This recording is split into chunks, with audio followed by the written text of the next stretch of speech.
Dans cette première vidéo du cours de la communication interne, nous allons s'intéresser d'abord à la définition de la communication interne. Ensuite, nous aborderons les objectifs et nous terminons par les fonctions de la communication interne dans l'entreprise. Commençons par définir la communication interne.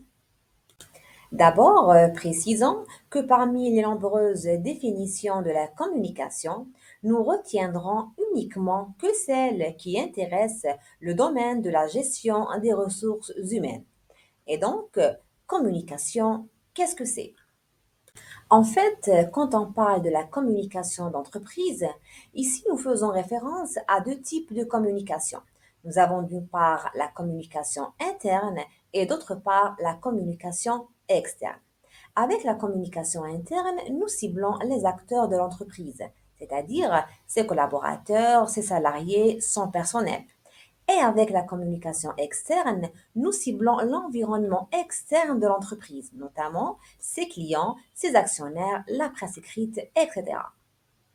Nous pouvons définir la communication interne comme étant l'ensemble des actes de communication qui se produisent à l'intérieur de l'entreprise. Elle regroupe cependant l'ensemble des actions de communication mises en œuvre au sein de l'entreprise à destination des différents publics de l'entreprise.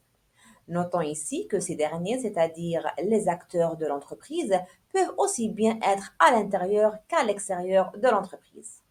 C'est d'ailleurs le cas du télétravail ou bien d'un déplacement ou de filiales qui se trouvent à l'étranger. Définir la communication interne est à la fois une chose simple et complexe.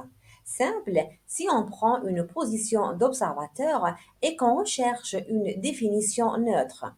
On dira dès lors que la communication interne est l'ensemble des principes et des pratiques qui permettent les échanges de messages, qui permettent les échanges d'idées et de valeurs entre les employés d'une même entreprise. On dira qu'elle est complexe si la communication interne n'est plus un état naturel et spontané, mais un levier de management qui influence fortement les performances de l'entreprise. On dira dès lors que la communication interne est une dimension à part entière du management de l'entreprise et qu'elle est garante de son évolution. Alors, pour être plus clair, définir la communication interne de manière simple se résume à déterminer les outils et les technologies utilisées par l'entreprise pour assurer la communication interne. Autrement dit, c'est de faire uniquement référence aux technologies, aux outils et aux moyens technologiques utilisés par l'entreprise pour assurer la transmission des messages. Elle devient complexe lorsqu'on l'associe au concept du management où la communication interne devient un outil incontournable du management qui est un impératif pour le bon fonctionnement de l'entreprise. Passons maintenant aux objectifs de la communication interne. La communication interne a principalement deux objectifs. En premier, informer et inciter le personnel à adhérer aux valeurs et à la politique organisationnelle de l'entreprise. Précisons ici que informer veut dire transmettre la bonne information à la bonne personne ou bien à la bonne cible. Inciter le personnel ne veut pas dire le forcer ou bien l'obliger à adhérer aux valeurs de l'entreprise, mais avec un certain talent, avec une certaine souplesse, avec un comportement irréprochable, le manager pourrait les amener à adhérer aux valeurs de l'entreprise et à sa politique organisationnelle. Comment? Ceci en utilisant deux techniques. D'abord, en instaurant un climat de confiance notamment entre dirigeants et subordonnés. Ensuite, en développant la culture de l'entreprise. La culture d'entreprise sera étudiée dans les prochains cours. Deuxième objectif est celui d'exercer une influence. Il faut savoir que l'influence est une qualité qu'on peut soit l'apprendre dans les grandes écoles suite à des formations professionnalisantes ou bien on peut l'avoir de manière innée. Et cette qualité d'influenceur est le caractère propre du leader. Voyons maintenant avec les fonctions de la communication interne. Ici, nous cherchons à comprendre quel est le rôle ou bien quelles sont les actions permises par la communication interne dans l'entreprise. Nous avons vu et compris que la communication interne est la composante d'un système global d'organisation des flux d'informations et des échanges qui sert d'abord à exposer les résultats et transmettre les informations, et c'est la première fonction de la communication interne dans l'entreprise. Ensuite, elle sert à motiver les collaborateurs et c'est la seconde fonction de la communication interne. Et enfin, elle sert à rassembler les acteurs de l'entreprise autour d'un projet d'entreprise. Commençons d'abord par la première fonction qui consiste à exposer les résultats et transmettre les informations. Nous avons vu que la communication interne comme outil du management sert à transmettre les informations pour mettre en relation les différents acteurs de l'entreprise. Pourquoi? Parce que plus ils sont informés, plus ils vont adhérer au discours de l'entreprise.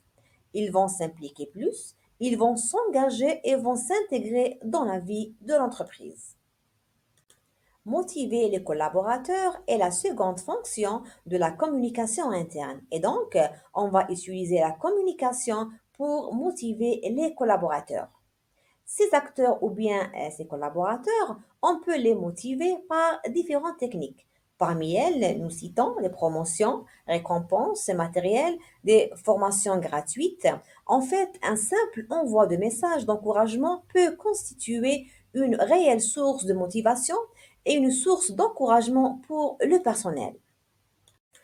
Rassembler le personnel autour d'un projet d'entreprise est la troisième fonction de la communication interne.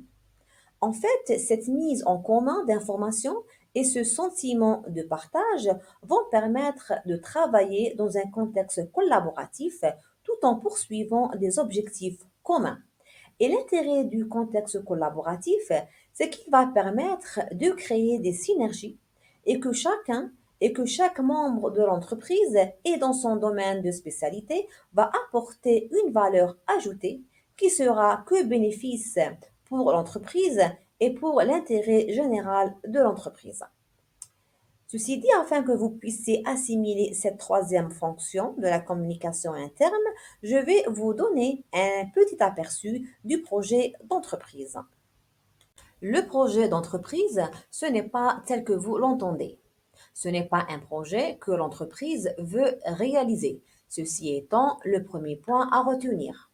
Mais c'est une réflexion sur les valeurs de l'entreprise, c'est une projection dans le futur dans différents domaines économiques, social et culturels. Il s'inscrit dans la construction d'une image de l'entreprise visant à fédérer le personnel en interne et à valoriser l'entreprise en externe. On pourra dire qu'il constitue un repère pour l'entreprise en interne et véhicule l'image de marque de l'entreprise en externe. Bref, c'est un document qui va être réalisé avec la création de l'entreprise. Dans ce document, on va retrouver les valeurs de l'entreprise, sa politique, sa charte, sa vision, ses ambitions. Donc, tous ces éléments vont constituer le document du projet d'entreprise. Et pour plus d'informations et d'explications sur le projet d'entreprise, je vous invite à suivre les prochains cours. Je vous invite à présent à réaliser le quiz de cette vidéo du cours. Je vous propose aussi de partager vos questions et les éléments du cours que vous n'avez pas compris dans la rubrique forum de discussion. Rendez-vous à la prochaine capsule du cours qui portera sur le système de la communication interne. À bientôt!